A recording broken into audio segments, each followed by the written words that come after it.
Okay, let's unpack this. Welcome to today's deep dive. If you're listening to this, you've probably been in a boardroom, a Zoom call, or, frankly, just read the news anytime in the last year. So you know that artificial intelligence is no longer just a buzzword. Right. It's everywhere now. It is actively rewriting how businesses operate. But we are looking at a really fascinating piece of research today. It's by Dr. Jonathan H. Westover, titled Reimagining Human Capital, Navigating Workforce Transformation in the Age of Artificial Intelligence. And it honestly completely flips the conventional wisdom on its head. It really does. The core mission of our deep dive today is to explore his main argument, which is that successfully integrating AI into a company is actually a human-centric challenge, not just a technical one. Which is, I mean, a crucial distinction that most leadership teams are currently just missing entirely. Yeah. We have this tendency to view AI as just another software upgrade, right? Like migrating to a new email server. You buy the license, you install it, and you expect immediate ROI. Yep, the plug-and-play mindset. Which is how I usually look at things, to be honest. I'm coming at this from the strategic analyst side, looking at operating models and efficiency. But you're looking at this through the lens of an organizational psychologist, focused on human behavior and workforce well-being. Exactly. And Westover's research paints a very different, much more complex picture of what actually happens to the human beings using the tech. And to set the stakes for this, I want to start with a statistic from the paper, because it's wild. According to the data, 60 to 70% of AI projects fail to move from the pilot phase into full production. That is a staggering number. Right, just with that for a second. You have companies pouring millions of dollars into these initiatives, and the vast majority just stall out. Yeah. And they aren't failing because the neural networks are broken or, the cloud infrastructure collapses. They fail because leaders severely underestimate the complex, messy reality of integrating machines with human workflows. It's a classic trap. They over-index on the technology while completely ignoring the sociology of the workplace. If your entire strategy is just, deploy the algorithm, the data shows you are statistically doomed to fail. So let's look at why that happens, starting with what Westover calls the illusion of simple automation. Because looking at operating models all the time, the mindset I see is usually incredibly linear. Oh, very linear. A company look at their balance sheet, they see a highly repetitive task, let's say basic customer inquiry sorting, and they think, great, we can automate this, cut overhead, improve margins. Just a straightforward headcount reduction. Exactly. But the reality is never that clean. No, it never is. And what's fascinating here is Westover's concept of the ripple effects.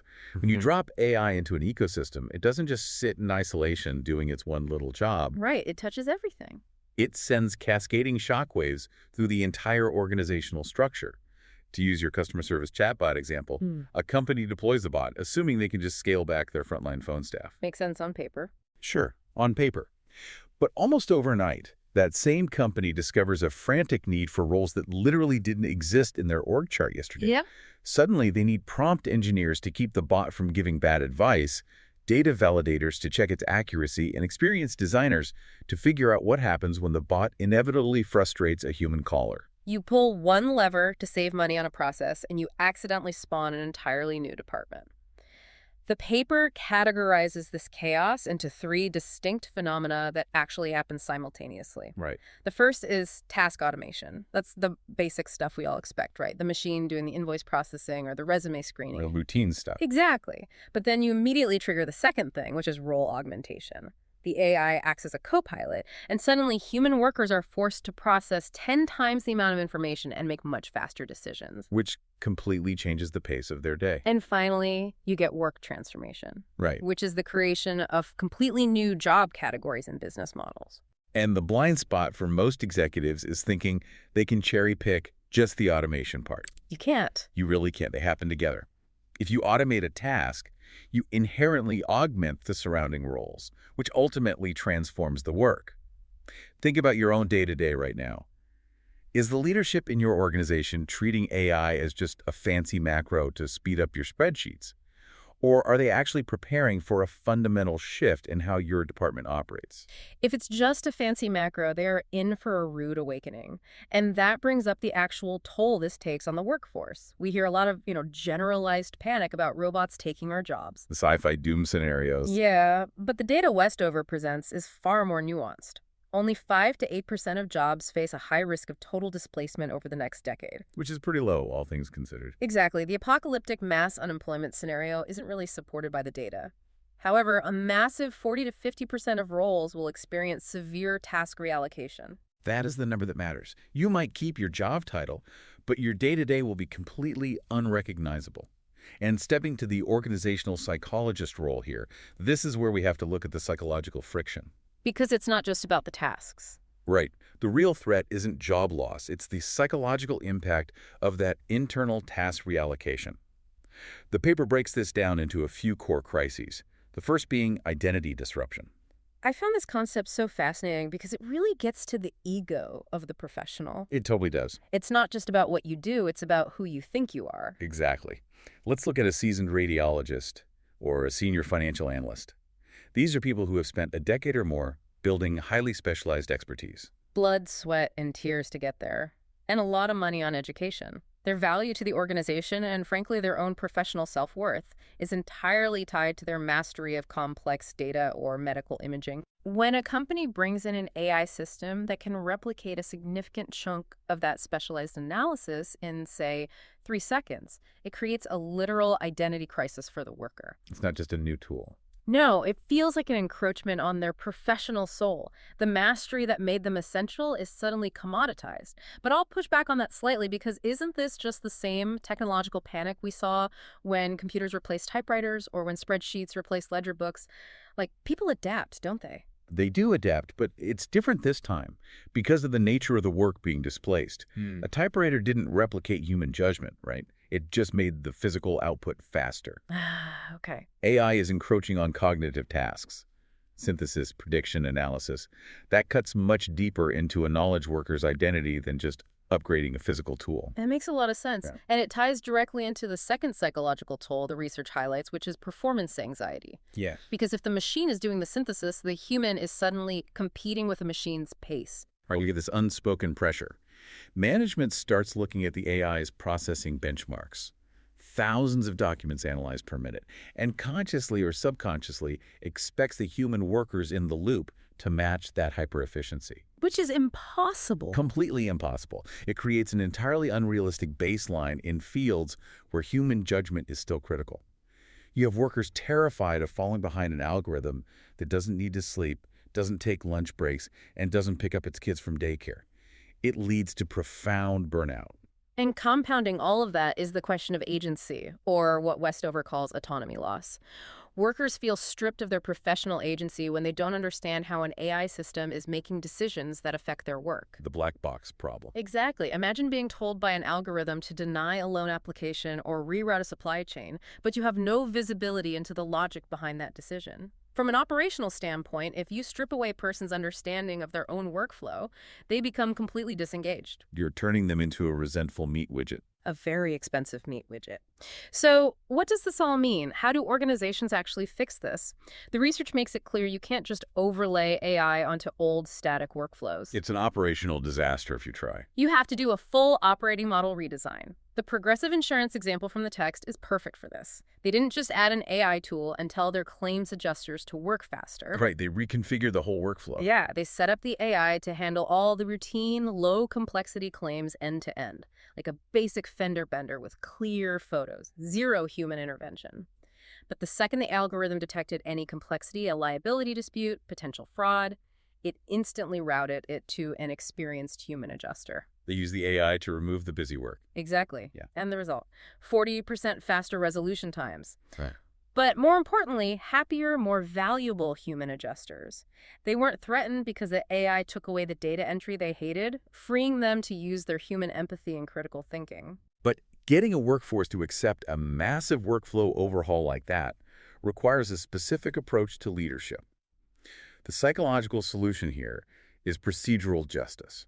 Let's break that down because it sounds super academic, but it's really practical. It is. Procedural justice basically means that people care deeply about how a decision is made, sometimes even more than the outcome itself. Okay. The research is clear workers will accept massive, even highly disruptive changes to their daily routines if they believe the decision-making process was transparent and inclusive.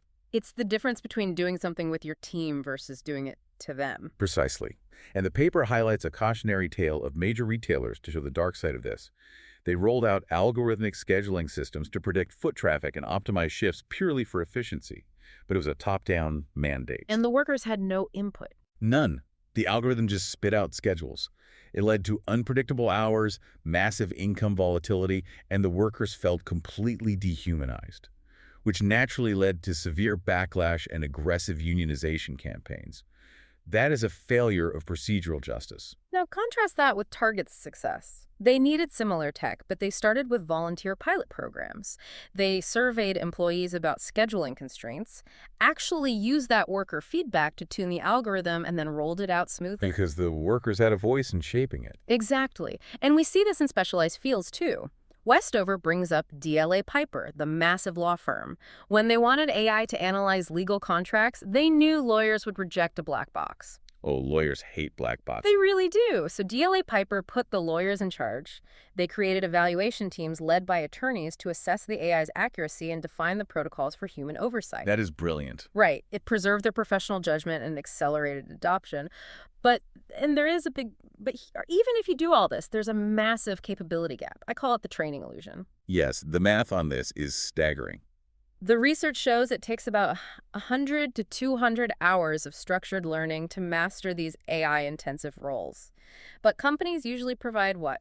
A measly 20 to 40 hours? Like a Friday afternoon webinar and a good luck pat on the back? Exactly. You can't navigate a transformed job with that. Organizations need to build multi-level learning architectures. And Amazon's Machine Learning University is the gold standard for this adaptive talent system. What makes it so different? They teach everyone. They have distinct curriculums. Executives get AI literacy so they understand the strategy. Middle managers learn how to lead AI-augmented teams, which is a totally different cadence. And technical specialists get the deep dive. It's a continuous ecosystem. But Amazon has billions. What about the transition safety nets the paper talks about, like AT&T's Workforce 2020 initiative? They invested $1 billion into retraining. Which is incredible. Yeah, they offered income protection, generous retraining, internal mobility.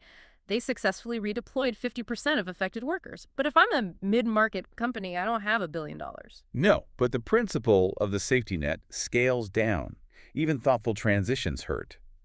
The point is to mitigate the existential panic. A smaller company can offer transparent timelines, telling staff their jobs are secure for the next 18 months while they transition. Removing the fear. Exactly. If an employee is terrified of being laid off, their cognitive load is consumed by panic. They literally cannot learn the new system. That makes total sense. So assuming a company does all this, safety nets, multi-level training, procedural justice, you are still left with the most profound question in the entire paper. What is the purpose of the human in the room? Exactly. This is the psychological climax of the transition. If AI handles the routine, we have to intentionally reframe human roles to focus on judgment, empathy, and ethical oversight. Think about your own job for a second. What are the distinctly human elements of your day? If AI handled the rote tasks, how much bandwidth would you have for real strategy? We have case studies in Dignity to prove this works. Look at education. Arizona State University used AI tutors to handle routine knowledge delivery, drilling students on math at 2 a.m. Which freed up the human teachers. Exactly. They focused on student mentorship and emotional support. The AI absorbed the friction so humans could focus on the mission. And it works in logistics, too. UPS involved their veteran drivers in their route optimization algorithms. The AI calculated the math, but they allowed the drivers to retain real-time route discretion based on their local knowledge. Preserving their autonomy. It preserved their dignity, yeah. So bringing it all together, the core thesis here is clear. The organizations that thrive won't be the ones with the best technology. No, they'll be the ones that treat AI as a socio-technical challenge. Prioritizing workforce well-being, transparent communication, and continuous learning alongside operational efficiency. The human element is the ultimate competitive advantage. It really is. And I want to leave you with a final lingering question to ponder. We've talked a lot about tasks and workflows, but if artificial intelligence increasingly becomes our primary collaborator for day-to-day tasks, replacing the routine interactions we currently have with human colleagues, how will that fundamentally alter the social fabric, the culture, and the loyalty within our organizations? Wow. That is a heavy thought to end on. It really shifts the focus from how we work to how we connect. It does. Thank you so much for joining us on this deep dive. Keep questioning the evolving world around you, and we'll catch you next time.